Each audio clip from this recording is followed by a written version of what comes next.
নমস্কাৰ আপোনালোক সকলোকে পুনৰবাৰ স্বাগতম নাজমাই মছজিদ বন্ধুসকল পলকতে চামক আজি 9টা গুৰুত্বপূৰ্ণ খবৰ। প্ৰথমটো খবৰ, শীঘ্ৰেই কাৰ্যকৰী কৰা হ'ব অসম চুক্তিৰ 6 নং দফা। 2025 চনৰ এপ্ৰিল মাহতে অসম চুক্তিৰ 6 নং দফা কাৰ্যকৰীকৰণৰ জৰিয়তে খিলঞ্জীয়াৰ বাবে সংৰক্ষণ কৰা হ'ব মাটি, ভাষা আৰু সংস্কৃতি। এই বৃহৎ ঘোষণা ৰাজ্যৰ মুখ্যমন্ত্ৰী হিমন্ত বিশ্ব শৰ্মাৰ। শীঘ্ৰেই কাৰ্যকৰী কৰা হ'ব অসম চুক্তিৰ 6 নং দফা। অৱসৰপ্ৰাপ্ত ন্যায়াধীশ বিপ্লৱ শৰ্মাৰ প্ৰতিবেদনৰ ভিত্তিত কাৰ্যকৰী কৰা হ'ব অসম চুক্তিৰ 6 নং দফা। ৰাজ্য চৰকাৰে সৌদ অসম ছাত্ৰ সন্থাৰ সৈতে উচ্চ পৰ্যায়ৰ বৈঠকৰ পিছতে এই মন্তব্য মুখ্যমন্ত্ৰীৰ। বিপ্লৱ শৰ্মাৰ প্ৰতিবেদনৰ 67টাৰ 52টা কাৰ্যকৰী কৰিব ৰাজ্য চৰকাৰে আৰু 52টাৰ জৰিয়তে খিলঞ্জীয়াৰ বাবে মাটি, সংস্কৃতি আৰু ভাষা সংৰক্ষণ কৰা হ'ব। 1951 চনৰ ভোটাৰ তালিকাত নাম থকাসকলক গণ্য কৰা হ'ব খিলঞ্জীয়া হিচাপে আৰু 67টা পৰামৰ্শৰ ভিতৰত 15টা কাৰ্যকৰীকৰণৰ বাবে প্ৰয়োজন হ'ব কেন্দ্ৰীয় চৰকাৰৰ অনুমোদনৰ। কেন্দ্ৰৰ অনুমোদনৰ পিছতে কৰ্মসংস্থাপন আৰু ৰাজনীতিত হ'ব সংৰক্ষণ। 2025 এপ্ৰিল মাহতে সংৰক্ষণ কাৰ্যকৰী হ'ব অসমত। আজিৰ দিনটোত এই বৃহৎ ঘোষণা কৰিছে ৰাজ্যৰ মুখ্যমন্ত্ৰী হিমন্ত বিশ্ব শৰ্মাই। পৰৱৰ্তী খবৰ, অহা 29 ছেপ্টেম্বৰত পুনৰ অনুষ্ঠিত হ'ব এডিআৰই পৰীক্ষা আৰু এডিআৰই পৰীক্ষাৰ্থীসকলৰ বাবে কেইবাটাও জৰুৰী নিৰ্দেশনা জাৰি কৰিছে অসম চৰকাৰে।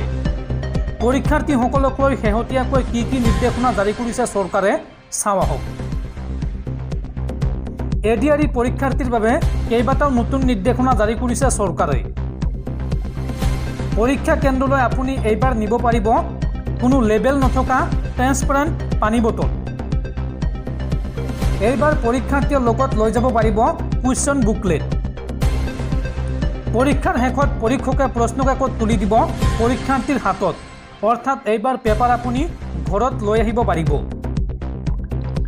পৰীক্ষাৰ্থীসকলক হাফ স্লিভৰ সাজ পোছাক পৰিধান কৰাৰ পৰামৰ্শ দিছে চৰকাৰে আৰু জোতাৰ পৰিৱৰ্তে চেণ্ডেল পৰিধান কৰিবলৈ আহ্বান জনাইছে পৰীক্ষাৰ্থীসকলক। এডিআৰই পৰীক্ষাৰ পূৰ্বে পৰীক্ষাৰ্থীসকললৈ এইসমূহ নিৰ্দেশনা জাৰি কৰিছে অসম চৰকাৰে আৰু লগতে পৰীক্ষাৰ এদিন পূৰ্বে পৰীক্ষা কেন্দ্ৰৰ স্থান নিৰূপণ বা সত্যাপনৰ আহ্বান জনাইছে অসম চৰকাৰে। পৰৱৰ্তী খবৰ, অসমত বিজেপিৰ সদস্য ভৰ্তি অভিযানৰ নামত চলিছে কি? এই সন্দৰ্ভত বিস্ফোৰক অভিযোগ উত্থাপন কৰিছে কৃষক মুক্তি সংগ্ৰাম সমিতিৰ সাধাৰণ সম্পাদক বিদ্যুৎ শইকীয়াই। বিদ্যুৎ শইকীয়াৰ অভিযোগ, বিজেপিৰ সদস্য ভৰ্তি অভিযানৰ নামত অসমত চিলনী চোৰৰ সন্ত্ৰাস চলিছে। মানুহৰ মোবাইল পালেই বিজেপি কৰ্মীয়ে চিলনী চোৰৰ দৰে থাপ মাৰি লয় আৰু বিজেপিৰ সদস্য বনাই দিয়ে। এই বিস্ফোৰক অভিযোগ কৃষক মুক্তি সংগ্ৰাম সমিতিৰ সাধাৰণ সম্পাদক বিদ্যুৎ শইকীয়াৰ। বিজেপিৰ সদস্য ভৰ্তি অভিযানৰ নামত অসমত চিলনী চোৰৰ সন্ত্ৰাস চলিছে। মানুহৰ মোবাইল পালে বিজেপি কৰ্মীয়ে চিলনী চোৰৰ দৰে মোবাইল থাপ মাৰি লয় আৰু মোবাইল লৈ মিছ কল দি OTP লৈ মানুহক জোৰ জবৰদস্তি বিজেপিৰ সদস্য কৰি লয়। অসমৰ ৰাইজে ঘৰৰ পৰা ওলাই যাওঁতে লগত মোবাইল ফোন লৈ নাযাব। যদি মোবাইল লগত নিয়ে বা পকেটত নিয়ে বা বেগত লয় তেন্তে সাৱধানে ৰাখক। পৰাপক্ষত আপুনি মোবাইল ফোন উলিয়াই নুফুৰিব, অন্যথা চিলনী চোৰৰ দৰে বিজেপিৰ মানুহ আহি আপোনাৰ মোবাইল কাঢ়ি ল'ব। চিলনী চোৰৰ পৰা সাৱধান অসমৰ জনতা।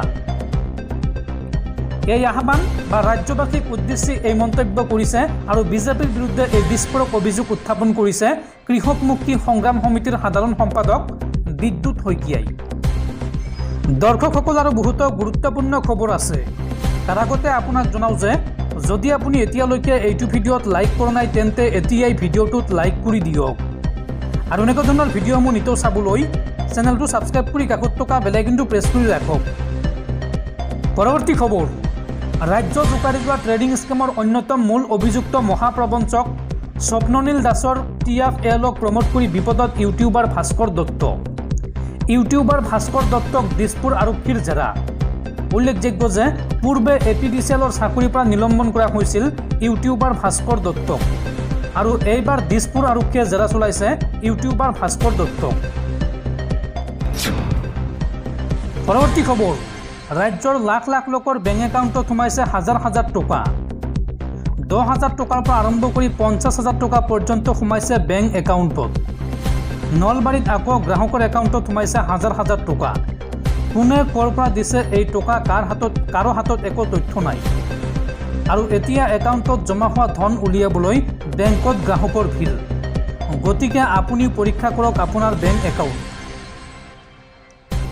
এতিয়াই পৰীক্ষা কৰক আপোনাৰ বেংক একাউণ্ট।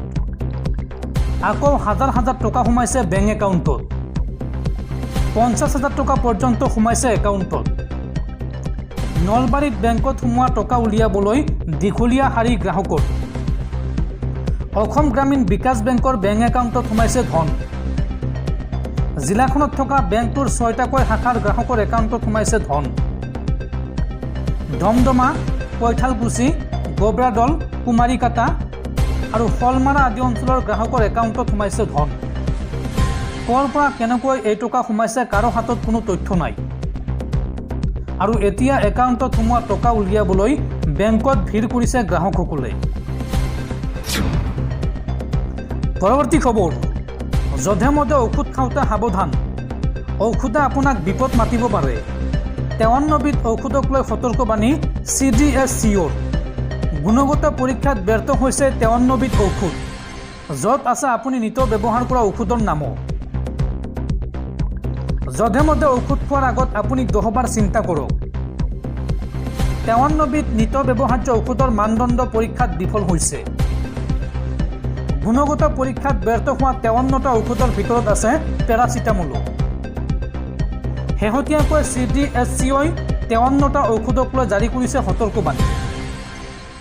আপোনাৰ লগতে আপোনাৰ সন্তানকো এই ঔষধ খোৱাৰ পৰা আপুনি সাৱধান হওক। গুণগত পৰীক্ষাত ব্যৰ্থ হৈছে পেৰাচিটামল IP 500 mg, লগতে vitamin C and D3 Shelcal, লগতে vitamin B complex and vitamin C soft gels আৰু এণ্টাচিড পাণ্ডি। এণ্টিবায়'টিক গ্লিমপ্ৰেট হাই ব্লাড প্ৰেছাৰতো গুণগত পৰীক্ষাত বিফল হৈছে। তাৰ সমান্তৰালকৈ তেল মিছাটনকে ধৰি 53বিধ ঔষধক লৈ সতৰ্কবাণী CDSCOৰ। এই ঔষধসমূহ প্ৰায় 5টাকৈ ঔষধ কোম্পানীয়ে প্ৰস্তুত কৰে। এই কোম্পানীকেইটা হৈছে ক্ৰমে Hetero drugs Hindustan antibiotics limited, Alkem laboratories, Karnataka antibiotics and pharmaceuticals limited, মেক life science pure and cure health care আদিয়ে এই ঔষধসমূহ প্ৰস্তুত কৰে। আৰু মাহেকীয়া ঔষধ সতৰ্কতা তালিকাত কেন্দ্ৰীয় ঔষধ মানদণ্ড নিয়ন্ত্ৰণ সংস্থাৰ এই সতৰ্কবাণী। পৰৱৰ্তী খবৰ, দেশবাসীলৈ আন এক উদ্বেগজনক খবৰ। ভাৰতত শিক্ষিত লোকসকল আটাইতকৈ বেছি নিবনুৱা। স্নাতক আৰু স্নাতকোত্তৰ শিক্ষাৰ্থীৰ নিবনুৱাৰ সংখ্যা 12%তকৈও অধিক। আন্তৰ্জাতিক শ্ৰম সংগঠনে প্ৰকাশ কৰিছে নিবনুৱাৰ এই ভয়াৱহ ছবি।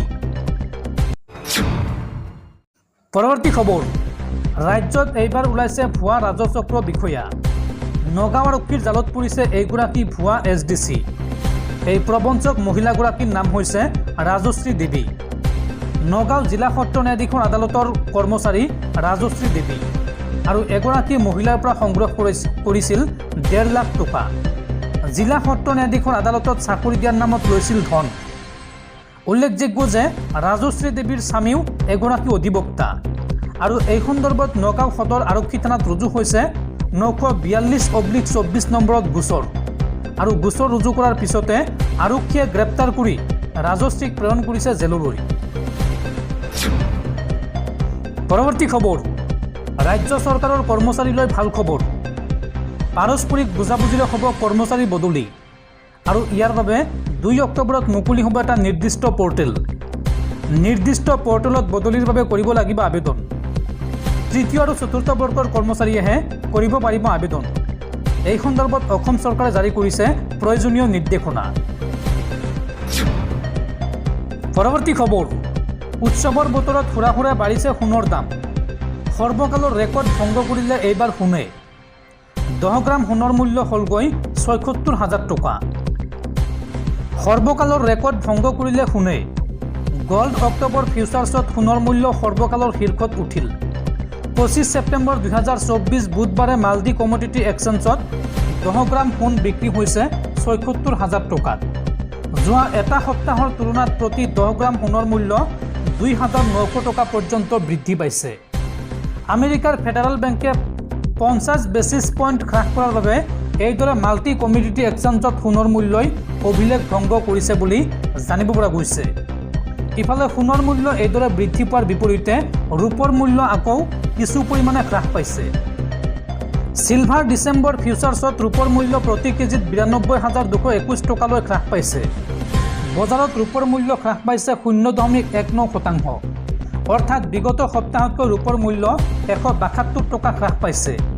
অৱশ্যে যোৱা সপ্তাহত ৰূপৰ মূল্য প্ৰতি কেজিত 3,900 টকা বৃদ্ধি পাইছিল।